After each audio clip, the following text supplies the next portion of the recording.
बड'लेण्ड रादाब नायगिरि बयखौबो बरायबाय क'क्राझारनि बड'लेण्ड मुलुग सोलोंसालियाव दावबायफैदों आसाम आयेन आफादनि बुंथिगिरि बिस्वजित दैमारिया बड'लेण्ड मुलुग सोलोंसालिनि सोलिफु थासारिनि सायाव सुलाद लाफैदों बुंथिगिरि बिस्वजित दैमारिया नंगौ बड'लेण्ड मुलुग सोलोंसालिनि सोलिफु थासारि आरो बायदि जेंनाफोरनि सायाव दिनै बड'लेण्ड मुलुग सोलोंसालिनि vice chancellor professor doctor Babulal Ahuja registrar doctor Subung Basumatary आरो मुलुग सोलोंसालिनि बिबानगिरिफोरजों गुवारै सावरायलायो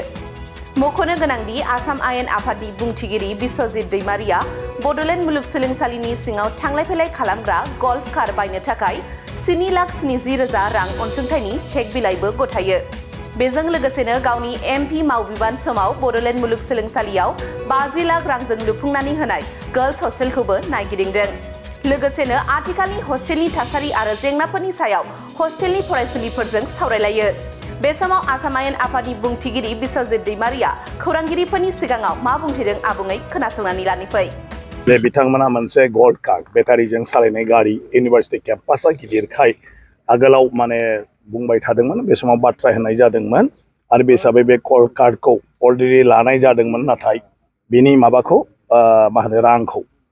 माने हरनाय जायाखै पेमेन्टखौ ओंखायनो आंनि आसाम एसेम्बलिनिफ्राय आंनि जितु फान्ड बे फान्डनिफ्राय आङो 7,70,000 रां बै गोल्ड कार्डनि बेखौ दिनै चेक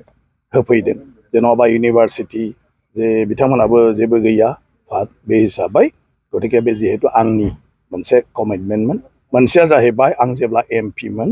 एमएलए स्पिकार जानायनि सिगां 50 लाख रां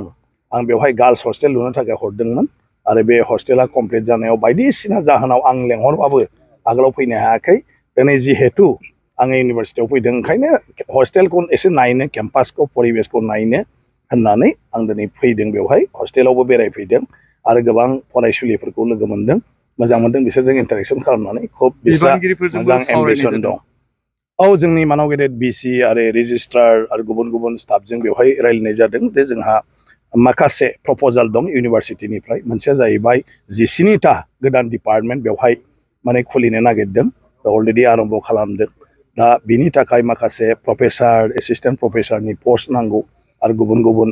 स्टाफनि पस्ट नांगौ मोनसेया जाहैबाय दासिमबो बड'लेण्ड इउनिभार्सिटियाव नन टिचिं स्टाफ जायफ्रा फोरोंगिरि नङा सोरबा पियन चौकीदार केरानि आरो सोरबा इउडिए बेफोरबायदि पस्टआ दाबो सेंसन जाजोबाखै बिनि प्रप'जालाबो थांनानै दंहैयो ओंखायनो बेफोर बाथ्राफोरखौ सावरायनाय जादों माबोरैहाय जोङो थाबै खालामनो हायो दा बे बाथ्राखौ लानानै दिनै आंनो जिखिनि मेम'रेन्डाम होदों मानव गेदेर गिबि मन्त्रि डक्टर हिमन्त बिश्व शर्मा आरो मानव गेदेर सोलोंथाइ बिफाननि मन्त्रि डक्टर रेणु स्पिकारजों आङो सावरायहैगोन जेसे हागौ थाबै जाहाथे बड'लेण्ड इउनिभार्सिटिनि जिखिनि आसाम गभर्नमेन्टनि मावनो गोनां खामानि दं बेखौ जाहाथे मावनानै हरनो हायो जानो हायो दा बर'आ आसामनि मावख'आरि राव अफिसियेल लेंगुवेज अफिसियेल राव बेवहाय अफिसियेल राव जाबाय नालाय जेरावबो बाहायनो हायो आरोखि दा बाहायग्राफोरनि सायावसो बेखौ मानो होननानै बुङोब्ला बर'आ ओरैनो असमियाया अफिसियेल लेंगुवेज थाखानायखाय लोगो होननानै बुंदों एस'सियेट दाना राजा थायोब्ला राजाजोंथ' सानै जानो हाया हय सान्थ्रि गाहाय जानांगोन नङाब्ला मन्थ्रि जानांगोन थिग बेबायदिनो जेरावबो सासेल'सो जागोन ड्राइभार होनबा एसिस्टेन्ट ड्राइभार पाइलट होनबा क' पाइलट दा ओंखायनो बर' रावाबो जिहेतु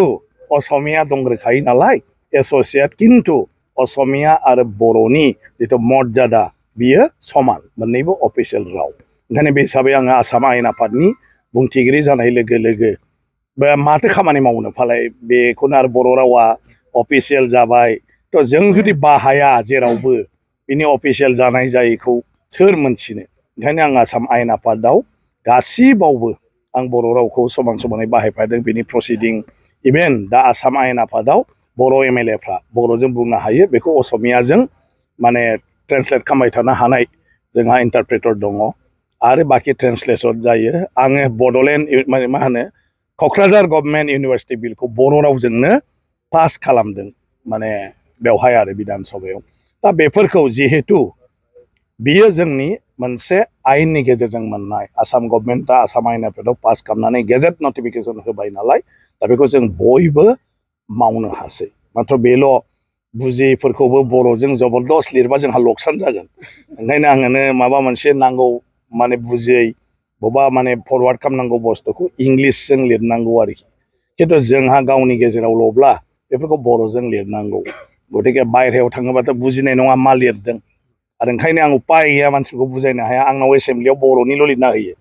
नाथाय बर'नि लिरनायखौ आंबो गोलावै इंलिसाव लिरफिननानै चिफ मिनिस्टारनो सोरनोबा आं फरवार्ड खालामनांगौ जेखौ आं नट मोनसेल'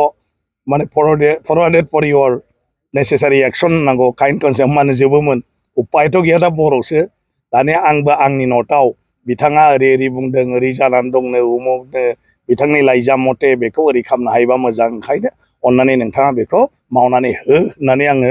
लिरफिनजोबनांगौ आरो मा ओंखायनो आंनो जुदि आंनोनो ल'बा बर'आव लिर नाथाय सोरबा चिफ मिनिस्टारखौ मन्थ्रिखौ आं बुंहरनांगौब्ला इंलिसाव लिरखालाङोबा आंहा गोरलै जायो आरो मा दा बेल' बाहायनाया बाखि जेब्ला दायथ'आनो बेनो आंनि बिबानानो बेनो बिनि थाखायनो रायजोफ्रा आंखौ अनदों रायजोफ्रा आंखौ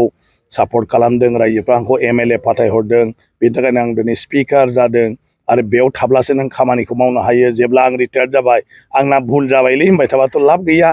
ओंखायनो दानो मावनांगौ आरो दा बर'नि बायखोन्दा नेरसोन कसारिफोरनि बायखोन्दा नेरसोन आरो जोंहा एकदमबारे नरखासुरनि दिननिफ्रायनो कामाख्या दं बेनि मोनसे स्ट्राक्चार जिथु डिजाइन दं जायखौ बर'फ्रा आगर हिसाबै आर'नायाव बा बायदिसिनायाव बाहायबोदों बेनि मोनसे स्ट्राक्चार मन'लिथ लंथाइ खालामनानै अन्थाइ एकदम राजस्थानाव दाननानै लाबोदों अन्थाइ जोंनि मानाव गेदेर कमल गयारि होननाय जोंहा सासे स्काल्पचार आर्टिस्ट दं बेखौ दायथ' होनानै बेखौ लाबोनानै दा गायसननानै मानाव गेदेर गिबि मन्थ्रिनि आखाइजों बेखौ बेखेवनाय जाबाय बिनि पारपासा जाहैबाय आसामाव कसारिफ्राबो मोनसे समाव राजत्व खालामबोदोंमोन दा बेखौथ' बयबो मिथिनांगौ मालाया ओमफ्राय बिनि आगोलबो महाभारतनि समाव नरकासुर भगदत्त फुजाखौ होबोनाय जादों आरो बे समनिफ्रायनो बे कामाख्या बिराद इम्पर्टेन्ट जायगा आरो बे नरकासुरनि समनि बे कामाख्यावनो बर'नि आगर आखाइनि बेवहाय दाननाय दङमोन बेखौ जाहाथे मानसिफ्रा मोनथियो जे जोंनि आगर आखाइया दिनैनि नङा बे महाभारत जुगनिफ्रायनो रामायणनि जुगनिफ्रायनो फैनाय आरोखि बेखौ दा गायसननानै दोननाय जाबाय बे बयनिबो थाखाय दा जों बर' हिसाबै एसे गोजोननाय मोनो जे जोंजों बियो सोमोन्दो दं नाथाय आंनि ओंथिया जाहैबाय बे आसामनि मोनसे इतिहास बे जारिमिन आरो बे जारिमिनखौ बे लंथाइनि गेजेरजों जोङो मोनथिनो मोनगोन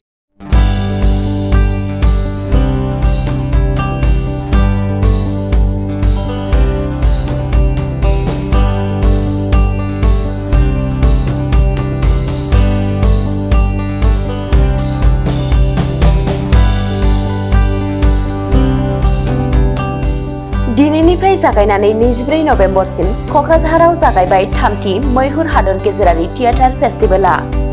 थांनाय बोसोराव बिटिआर खुंथायनि हेफाजाबजों खुंबोबाय थानाय बादिनो देग्लायबो बिटिआर खुंथायनि सिनेमा एन्ड थियेटार बिफाननि हेफाजाबाव क'क्राझार लोरगि थियेटार ग्रुपनि बानजायनायजों क'क्राझारनि सान्दामारियाव थानाय बड'फा कालचारेल कमप्लेक्सआव दिनै 21 नभेम्बरनिफ्राय 24 नभेम्बरसिम सानब्रैनि हाबाफारिजों थामथि मैहुर हादर गेजेरारि थियेटार फेस्टिभेलआ जागायबाय दिनै 21 नभेम्बराव मोनाबिलिनि 6 रिंगायाव लोरगि थियेटार ग्रुपनि जावलिया देवान इंराजि रावनि दा आक्सियम अफ चइस 22 नभेम्बराव असमिया रावनि गायान बायानर बिलय कानाडा रावनि माथिया 23 नभेम्बराव इटालीनि राव गैयै पपकर्न ब्रेक हिन्दी रावनि हाकिम 24 नभेम्बराव आमेरिकानि सिसा आरो असमिया रावनि थेङा मर्टन बे गासै मोनदाइन नायजाबफोरखौ लानानै खुंनो लानाय थामथि मैहुर थियेटार फेस्टिभेलआ दिनैनिफ्राय जागायबाय बेनिखायनो हारिमु अनसायग्रा थुनफावथाय नायनो मोजां मोनग्रा नोंथांमोनहा दिनैनिफ्राय बाहागो लाहैनानै बेसेन होआलासे नायनो हागोन थामथि मैहुर हादर गेजेरारि थियेटार फेस्टिभेलखौ।